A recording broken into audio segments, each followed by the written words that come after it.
Hi, Nina. How are you? Hi. Good. I'm doing good. I'm so glad you could come on and chat with me today. I really wanted some of our stylists that are considering going from a commission salon to independent really hear somebody who's been super successful talk about it. Nina works in my gateway location of Bexenco. She was a commission stylist who came over. She basically followed the Beauty Empire Blueprint, but at that time, the course didn't exist, so it was just one-on-one coaching sessions with she and I, where we went over everything that I tell you guys in the program, but just in conversation, and she followed it perfectly. She's been super successful. She's growing her business. She has a beautiful Instagram, an amazing following. I'm gonna make sure you guys have all of her information so that you can follow along and see what she's up to. But yeah, so Nina, just introduce yourself. Tell us a little bit about you, about your work, and so we can get to know you a little better. Yeah. Hi. So like she said, I'm Nina Tucker.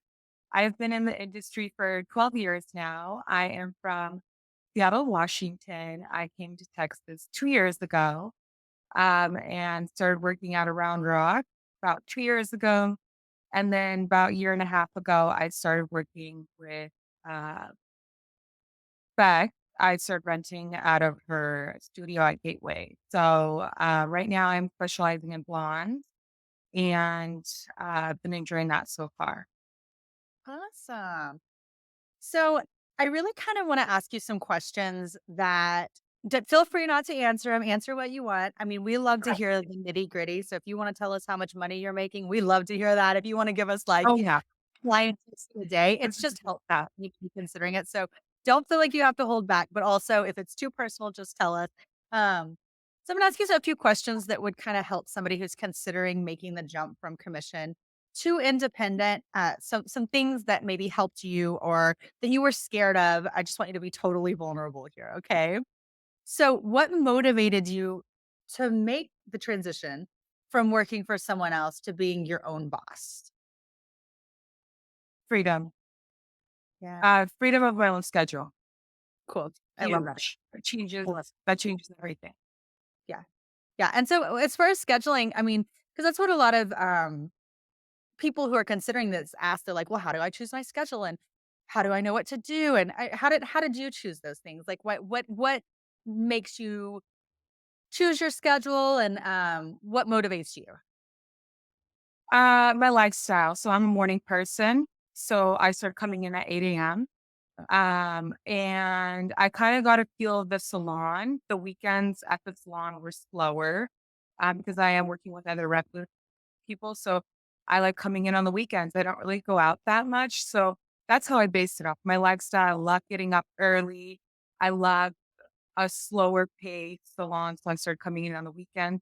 You kind of feel it out as you go. I don't think that was like a big concern for me when I first started. I think slowly I just felt that out and I went from there. That wasn't like a big thing. And it's not set in stone because you have the freedom.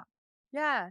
So that's what I love so much kinda hearing you say this is, I so obviously as your own boss, you don't have to ask anybody permission if you wanna work on a Sunday instead of a Tuesday, or if Yep. you need to take Friday off to go to the doctor, so you decide to work Wednesday instead, or you just know that in 2 weeks you've got a lot going on and you wanna take 2 days off. You just get to do it. You just mark off your book, just do it. And I think when you worked for somebody else for so long, you forget how good it feels, like, when you say Yeah. freedom, how good it feels just do it, just to do it. You Yeah. don't have to check in with a manager or get something approved or, like, when are you gonna make up that day or whatever silliness is involved, so I love that. So what were some of your initial fears or concerns about making the transition, and how did you overcome those? That's a really good question. One of my biggest fears, which is probably everyone's, is the stability of a paycheck and money. How I overcame that was you were the first person to help with that, honestly. You said you will make more money and you just gave me the numbers. You gave me the numbers of what other people were making. You're like, you're gonna make more money. And I had a gut instinct when I met you and I trusted you. So that was the first fear was money and stability of the paycheck, and you help overcome that. Also, my husband as well, he was my biggest support system. He said, "Let's do it," Awesome. and Well, that was yeah, I love that. Yeah, that's I think money and stability of the paycheck is everybody's fear. What I There's two things I always say to that. One is when we trust our paycheck, we're trusting that somebody else is running their business well enough to always provide that money for us. mhm, And for me personally, I'd rather trust myself. Like, I'd rather invest in myself and my business than somebody else's. So, and the truth of the matter is, you do make more money. Like, you're in control. You can yes, be more efficient. Um, you're making 100% instead of 50%. Your yep, expenses to run and operate a rental business just aren't that high compared to what's coming in. So when we sacrifice 50% of our income, it's so much more than what it actually costs in overhead. So I love that. Um, so can you describe some of the process of transitioning from commission to rental, and kind of the model of being a business owner a little bit? yes. I would say it was rather smooth and easy. I didn't overcomplicate it. Mhm. The transition was to get a CRM, customer base, Mhm. and I just did Square. Mhm. Um, and I imported all my customers and clients into that. So that was the biggest thing that mattered. It's how to get in contact with your client. And then going to go like where are you going to get your supplies from, which is really Mhm. easy. So the transition was honestly, it was very smooth. It was very simple. I wouldn't overcomplicate it. That was, like I said, the biggest thing is how can your clients get a hold of you Yes. and got where and went from there. That Yeah. was probably one of the easiest things. Yeah, the biggest thing is just making sure clients know where to find you and That's setting it. yourself for success, and I think that that's true about not overcomplicating it. It's Yeah. not as hard as you think it's gonna be. People think they Ex- need to wait until, "Oh, I'm gonna wait until next year, or I'm gonna" it's a pretty simple transition. It's actually not that much harder than switching from one commission salon to another, yeah. honestly. Just a Oh yeah. few details. I mean, that's really all it is. Awesome. Okay. Um as an independent contractor, what aspects of your work do you enjoy the most? And how has the change positively impacted like your burnout and being a hairstylist and the part of the career that makes you passionate? Okay. So I will answer the second part right now Yeah. because something just came to mind. You work less and make more. Yeah. So you're not burnt out at Right. all. I don't feel like I work really because I come in, I enjoy all of the people that I work with, all of my clients. You get to choose. And like I said earlier, I'm a blonde specialist. So I got to choose to focus on that. I can say no to things that didn't bring me joy or bring me out. Um, right. So like mostly focusing on that and saying no to clients that just wasn't something I was Mhm. passionate about. And to circle back about the burnout, I'm working less and making more. So I'm not burnt out. I don't like I said, I don't feel like I work. I don't Yeah. currently work. Yeah, it's You just exciting. go in and do your thing, you're Yeah. creative, and then you leave. That's what I always say is there's Yeah. nobody saying, "Okay, on Mondays, you have to work a double shift, so you're gonna be here for 10 hours." Also, not having somebody else booking your appointments, you can be so much Yes. more efficient. And what you're talking about, which I talk about all the time, is finding your ideal client type and only working with people that you enjoy working with, that Mhm. accept your prices, and are the kind of hair you wanna be doing. So, it sounds like you've really mastered that, and that's really is the goal for everyone is to be in control of that and not have a receptionist being like, "Okay, I'm just gonna squeeze this color correction with henna in your book at 5 o'clock tonight because I don't really know what henna is," you know? So, there's no more of that when you're booking your own appointments. That's awesome. Um so, and you've already kind of said it, but just because I have to plug myself a little bit, what role did I play in helping you transition? And, do you think that it is necessary to have like either a mentor or a course or something to kind of guide you into the transition? 100%. And I would say you played a big role. I thought about it a lot. I was like, maybe I should message her. Uh, but you really did change my life because you pushed me and you said something that really stuck with me. You said, do it scared. A lot of times when you're doing something big, you'll be a little bit scared because you've never done it before. And you just reassured me. And I was able to trust you because you had been a hairstylist before. Mhm. So like she gets it. She's been there before. She's walked life and then she entered into it. And I just saw other people that were working at the salon that are also successful and happy. So that was very helpful. And the mentorship, we talked a lot. Like we went back and forth. I met with Yeah. you and you chatted with me. You were honest. So because I mean, I was fortunate in that way that we had that communication and you were very transparent and you were honest. So I'd say it was huge. I remember thinking the first few months, I was like, wow, I'm so glad I did this with the faith.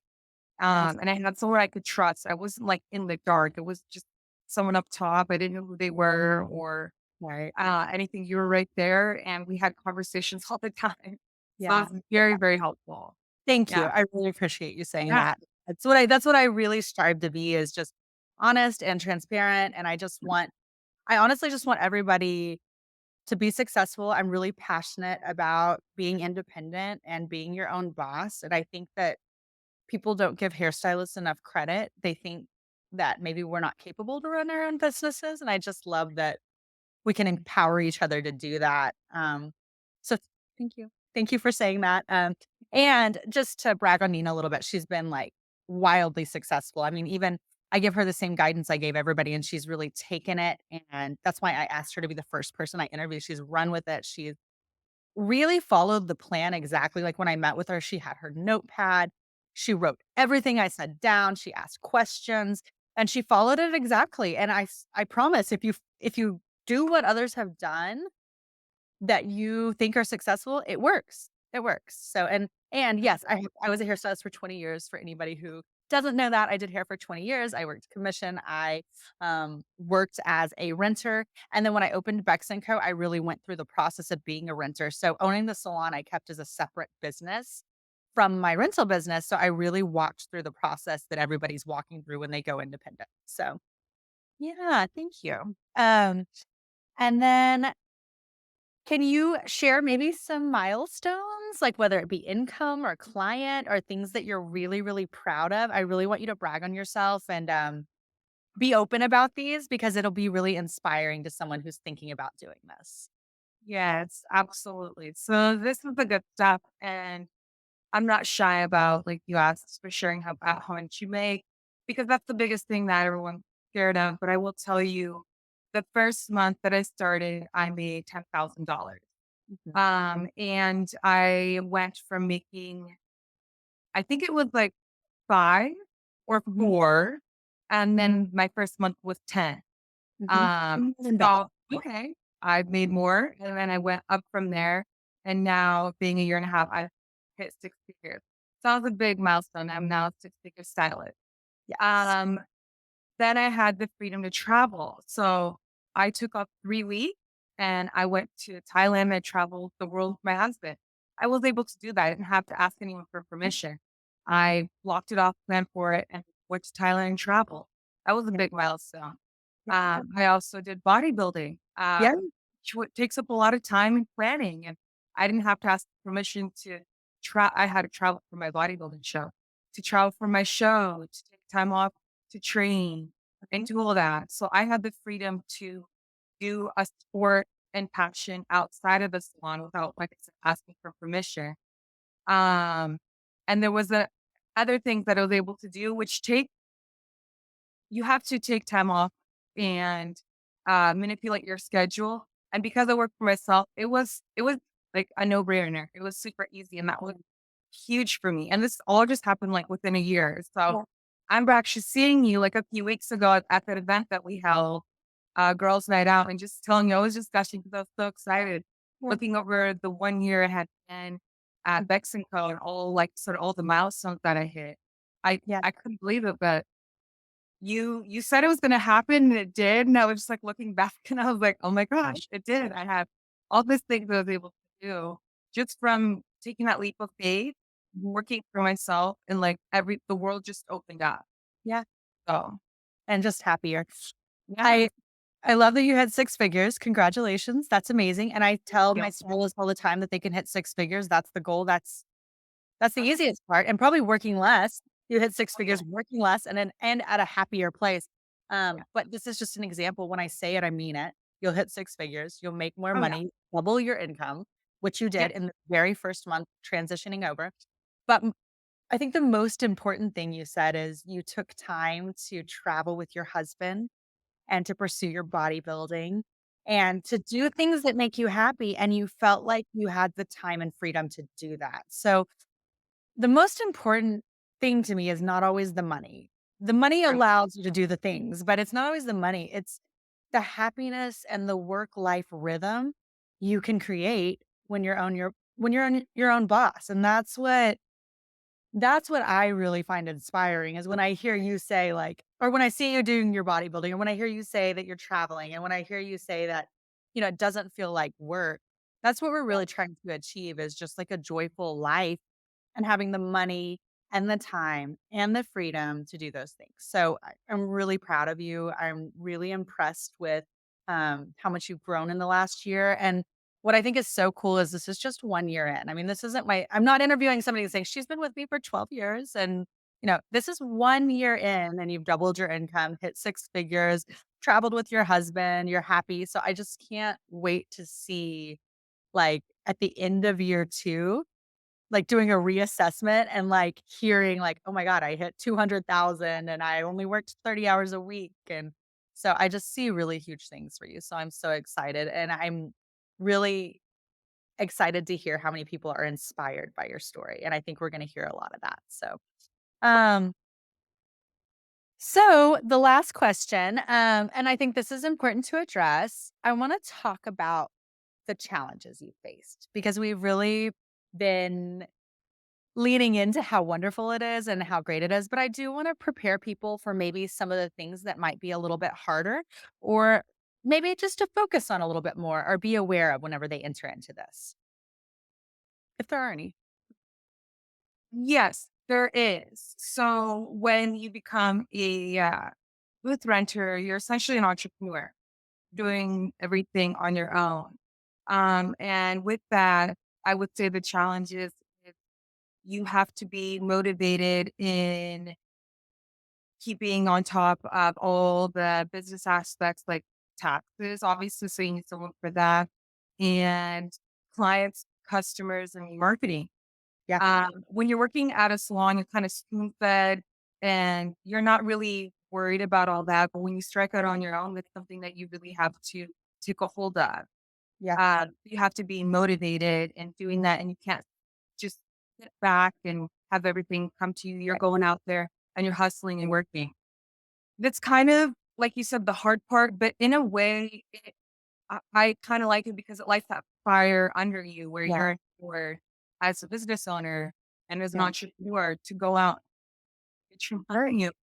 yeah, So that's something that I would always keep in the forefront. Like you are an entrepreneur, so you are going to be working also on that end, marketing, bringing everybody towards you, working on, like I said, the back end, like the taxes and all the other things that come with being an entrepreneur. yeah, yeah, working on your business as well as working in your business. No, I'm glad you brought that up because that's where I think with my new course, that's one of the reasons I wanted to create it, and that's one of the reasons at Bex& and Co, we really try to give you some coaching or at least some things you can't be coached into. I will never be good at doing numbers, but I've also learned to ask the right people for resources. So we wanna either provide you the coaching on how to do it yourself or the resources to find somebody to do it for you, Yeah. and ask for help when you need it, and that's kind of with the new course, we really try to we have an interview with an accountant, and we have one Yeah. with a bookkeeper and, a mortgage lender and just a financial advisor. That way, we're either gonna connect you to who you need or we're gonna show you how to do it. So, I'm glad to hear that those are the challenges. But again, like you said, it's very empowering Yeah. to know that if things aren't going the way you want it, you're the one who changes it, not your Yes. manager or someone else. So, Yes. Awesome. Well, that was my final question. Again, I just wanted to tell you thank you so much for hopping on here. I mean, I've asked you to hop on here in the middle of the busiest season as a hairstylist.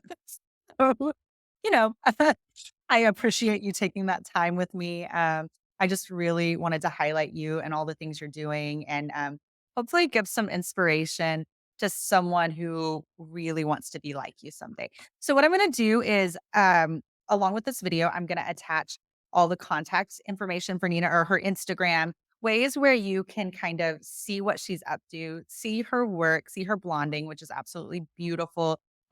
See how she's marketing her business. And I'm sure she'd be open to answering questions if you ever wanted to kind of shoot just a question over. She's an amazing mentor. So I'll make sure that you have that contact and that connection with her. So again, thank you so much, Nina. I'm sure I'll see you in the salon. Actually, I'll be there today. I don't know if you're off today, but I'll be in today, but I'll see you soon. And thank you for your time today. Of course. All Of course. right. We'll talk Great. soon. Okay. Bye. Bye.